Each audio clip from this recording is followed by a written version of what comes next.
CPM-മാരെ എന്ത് തെമ്മാടിത്തം ചെയ്താലും അതിന് ആസനം കഴുകി കൊടുക്കുക. ഇതാണ് ബിനോയ് വിശ്വത്തിന്റെ ഏർപ്പാട്. ഇന്നും നെല്ലും തുടങ്ങിയതല്ല, കുറെ കാലമായി. ഈ ബിനോയ് വിശ്വം പഴയ CPI-ന്റെ നേതാക്കന്മാരെ മുഴുവനും എന്താ പറയാ, അവരെ മുഴുവനും ലജ്ജിപ്പിച്ചുകൊണ്ട് ഈ മനുഷ്യൻ ചെയ്ത് പിണറായി വിജയന്റെ ആസനം കഴുകി കൊടുക്കുകയാണ്, പിണറായി വിജയന്റെ ചെരുപ്പ് നക്കുകയാണ്. ഒരു ഉളുപ്പില്ലാതെ പറയുകയാണെന്നേ. അത് ലവ് ജിഹാദ് തന്നെയാണ്, അല്ല സോറി, അത് കേരള സ്റ്റോറി തന്നെയാണ്. അങ്ങനെയല്ലേ ചെയ്യേണ്ടത്?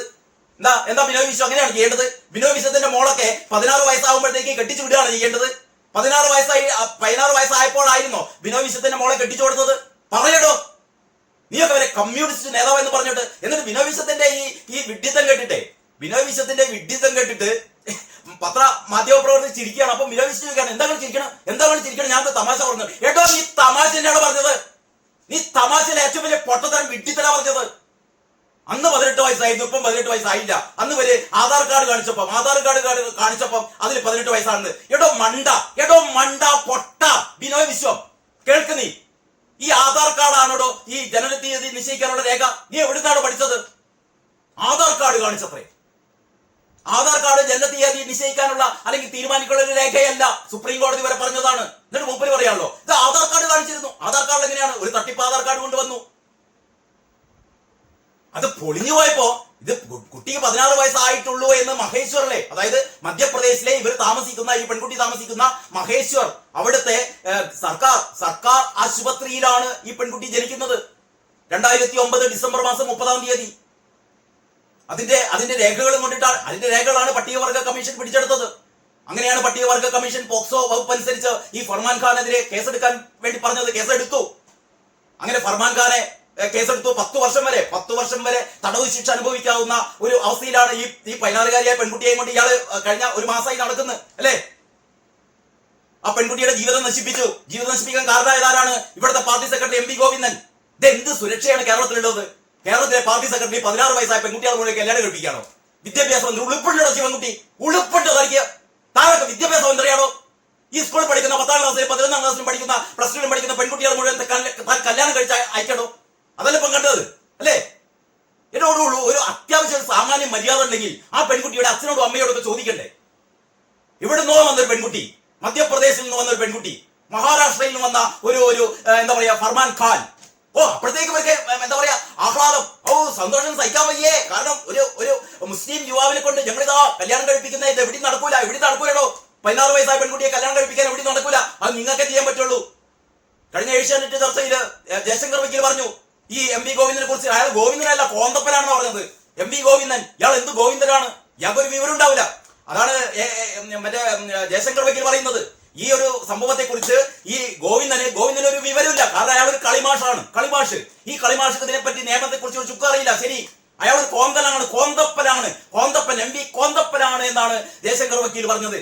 എന്നിട്ട് പറയാണ് എന്താ പറയാ നൈനാർ ക്ഷേത്രം, ശ്രീനാരായണ ഗുരുദേവൻ പ്രതിഷ്ഠ നടത്തിയ നൈനാർ ക്ഷേത്രത്തിലെ ഈ ഭാരവാഹികളാണ് അത്ര കല്യാണം നടത്തിയത്. ഈ ഭാരവാഹികൾക്ക് ഒന്നും അറിയില്ലേ? മുസ്ലിം ചെറുപ്പക്കാരനും ഒരു മുസ്ലിം യുവാവും ഒരു ഹിന്ദു പെൺകുട്ടിയും വന്നാൽ ക്ഷേത്രത്തിൽ എങ്ങനെയാണ് കല്യാണം നടത്തി കൊടുക്കുക? എന്ത് നിയമമാണ് അത്? സ്പെഷ്യൽ മാരേജ് ആക്ട് അനുസരിച്ചിട്ടാണ് രണ്ട് വിഭിന്ന മതവിഭാഗക്കാർ തമ്മിലുള്ള കല്യാണം. അതിന് നിയമസാധുത വരണമെങ്കിൽ സ്പെഷ്യൽ മാരേജ് ആക്ട് അനുസരിച്ച് 1 മാസം മുമ്പ് അപേക്ഷ നൽകി രജിസ്ട്രാർ ഓഫീസിൽ പോയിട്ടാണ് കല്യാണം കഴിക്കുക. അതിനാണ് സ്പെഷ്യൽ മാരേജ് ആക്ട് അനുസരിച്ച് കല്യാണം കഴിക്കുക. ഇവിടെ അതല്ല. ഇവിടെ രാവിലെ വന്ന് കല്യാണം കഴിക്കണം പറഞ്ഞപ്പോഴത്തേക്ക് ഈ നൈനാർ ക്ഷേത്രത്തിലെ ഭാരവാഹികള് പിടിച്ചു കണ്ടാണ് കല്യാണം കഴിച്ചു കൊടുത്തു. ഇതെന്ത് നിങ്ങൾക്ക് ഒരു കോപ്പ് അറിയില്ല നിയമത്തിനെ കുറിച്ച്? റഹീം, ജയശങ്കർ വക്കീൽ പറയുന്നൊരു കാര്യം എന്താ അറിയോ? റഹീം കല്യാണം കഴിച്ചത് മുസ്ലിം യുവാവായ റഹീം കല്യാണം കഴിച്ചത് ഒരു ഹിന്ദു പെൺകുട്ടിയെയാണ്. അത് സ്പെഷ്യൽ മാരേജ് ആക്ട് അനുസരിച്ചിട്ടാണ്. റഹീം എന്താണെങ്കിലും അയാൾ ഒരു അഡ്വക്കേറ്റ് ആണല്ലോ. റഹീമിന് നിയമം അറിയാം.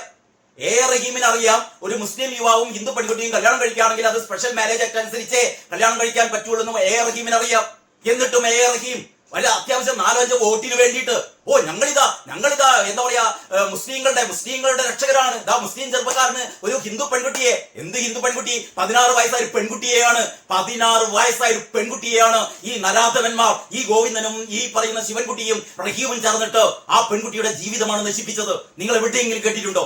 ഒരു സംസ്ഥാനത്തിന്റെ വിദ്യാഭ്യാസ മന്ത്രി, സംസ്ഥാനത്തെ പാർട്ടിയുടെ സെക്രട്ടറി രാജ്യസഭാ MP ഇവർ ചേർന്നിട്ട് ശൈശവ വിവാഹം നടത്തി കൊടുക്കുന്നു. എന്നിട്ട് അത് പ്രൊമോട്ട് ചെയ്യുന്നു. എന്നിട്ട് പറയുന്നു ഞങ്ങളേ ഉള്ളൂ, ഇതാണ് വിവാഹം സ്വർഗത്തിൽ, ഇത് സ്വർഗമാണ്, കേരളം എന്ന് പറയുന്നത് സ്വർഗമാണ്, ഇവിടെ വന്നു കഴിഞ്ഞാൽ ഞങ്ങൾ ഇതാ 16 വയസ്സായ പെൺകുട്ടികളെ വരെ കല്യാണം നടത്തി കൊടുക്കുമെന്ന് പറയുന്നു. ഇത് ജനം TV-യിൽ നമ്മുടെ നമ്പ്യാർ പറയുന്നത് ഇതിന് വിവാഹം എന്നല്ല പറയാ, കാരണം ഇത് വിവാഹം അല്ലല്ലോ, ഇതൊരു വിവാഹമല്ലാന്നേ. ഇങ്ങനെ വിവാഹമാകുക, അതിന് പകരം ഇത് കൂട്ടിക്കൊടുപ്പാണെന്ന് പറയുന്നത്. യഥാർത്ഥത്തിൽ അതാ സംഭവിച്ചത്. ഫർമാൻ ഖാൻ എന്ന് പറയുന്ന ഈ മഹാരാഷ്ട്ര സ്വദേശിയായ ഒരു മുസ്ലിം യുവാവിന് 16 വയസ്സുകാരിയായ ഒരു ഹൈന്ദവ ഗോത്രവർഗക്കാരിയെ പെൺകുട്ടിയെ കൂട്ടിക്കൊടുപ്പ് നടത്തി.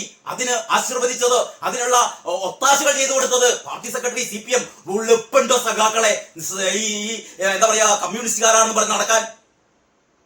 16 വയസ്സായ പെൺകുട്ടികളെ കൊണ്ട് കല്യാണം കഴിപ്പിക്കുക. എന്നിട്ട് CPI-ന്റെ മറ്റേ ഗോവിന്ദൻ മിണ്ടുന്നില്ല, റഹീം മിണ്ടുന്നില്ല, മറ്റേ ശിവൻകുട്ടി ഒന്നും മിണ്ടുന്നില്ല. പകരം ബിനോയ് വിശ്വമാണ് പറയുമ്പോ അന്ന് പെൺകുട്ടിക്ക് 18 വയസ്സായിരുന്നു, ഇപ്പൊ 16 ആയി കുറഞ്ഞുപോയി. ഇവനെ കണ്ടല്ലോ, ഇവനൊക്കെ പച്ച മട്ടല് കൊണ്ടല്ല കേട്ടോ, വേറെ പരിപാടിയുണ്ട് ഉമ്മാർക്കൊക്കെ.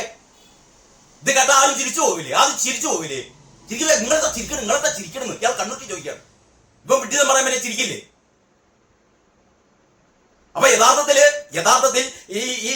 എനിക്ക് തോന്നുന്നു ഈ വോട്ടെണ്ണൽ ദിനത്തിന് മുമ്പ് തന്നെ MV ഗോവിന്ദനെ മധ്യപ്രദേശ് പോലീസ് പൊക്കും. മധ്യപ്രദേശ് പോലീസ് ഗോവിന്ദനെയും റഹീമിനെയും ശിവൻകുട്ടിയെയും പൊക്കും. 2 വർഷം, ഏറ്റവും മിനിമം 2 വർഷം കഠിന തടവ്. സംസ്ഥാന ചരിത്രത്തിൽ ആദ്യമായി പാർട്ടി സെക്രട്ടറി ഈ ശൈശവ വിവാഹത്തിന്റെ പേരിൽ, ബാല്യ വിവാഹത്തിന്റെ പേരിൽ 16 വയസ്സായ പെൺകുട്ടിയെ ഇത് യഥാർത്ഥത്തിൽ ലവ് ജിഹാദാണോ എന്നാണ് പറയുന്നത്. VHP പറയുന്നത് ലവ് ജിഹാദാണ്. വളരെ ആസൂത്രിതമായിട്ടാണ് മധ്യപ്രദേശിലെ ആ വൈറൽ താരത്തെ കൊണ്ടുവന്ന് കേരളത്തിൽ കൊണ്ടുവന്ന് ഈ കൊച്ചു പെൺകുട്ടിയെ, നിങ്ങൾ ആലോചിച്ച് നോക്കൂ, ഒരു 10ാം ക്ലാസ് പഠിക്കുന്ന പെൺകുട്ടിയെ കൊണ്ട് കല്യാണം കഴിപ്പിക്കുക. ഇവര് ഉണ്ട തിന്നണ്ട് ഇവര്. അതാണ് മാതൃഭൂമി കൊടുത്തത്. കുംഭമേളയിലെ വൈറൽ താരം വിവാഹിതയായ കേസിൽ രാഷ്ട്രീയ വിവാദം മുറുകുന്നു. തിരുവനന്തപുരത്ത് നടന്ന വിവാഹ ചടങ്ങിൽ CPM സംസ്ഥാന സെക്രട്ടറി MV ഗോവിന്ദൻ, മന്ത്രി V Sivankutty, A Rahim MP എന്നിവർ പങ്കെടുത്തതാണ് വിവാദമായിരിക്കുന്നത്. വിവാഹത്തിന് നേതൃത്വം കൊടുത്ത CPM നേതാക്കൾക്കെതിരെ നിയമ നടപടി ആവശ്യപ്പെട്ട് BJP രംഗത്തെത്തിയിട്ടുണ്ട്.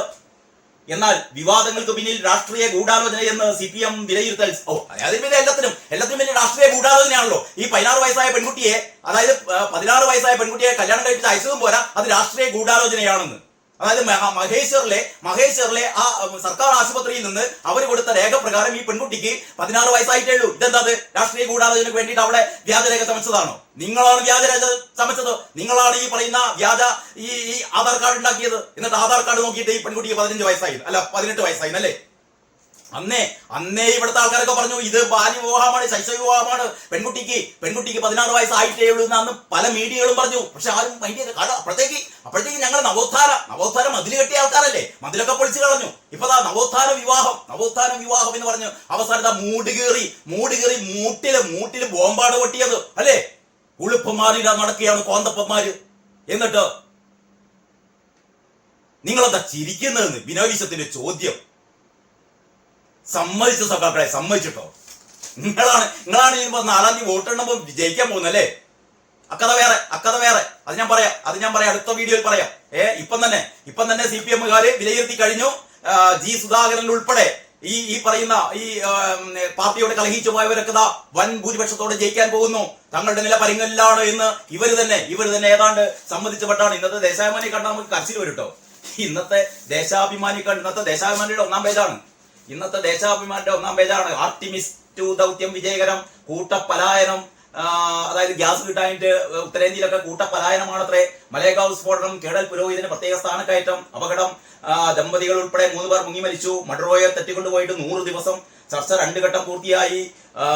കീം 17 മുതൽ 22 വരെ തുടങ്ങിയ 1-ാം പേജില് ഇലക്ഷനെ സംബന്ധിച്ചുള്ള വോട്ടെണ്ണലിനെ സംബന്ധിച്ചുള്ള ഒരവകാശവാദവും ഇല്ല കേട്ടോ. കീഴടങ്ങി കഴിഞ്ഞു. ഏറ്റവും വലിയ പരാജയത്തിലേക്കാണ് തങ്ങൾ പോകുന്നതെന്ന് ദേശാഭിമാനി പോലും പറയാതെ പറയുകയാണ് അല്ലേ?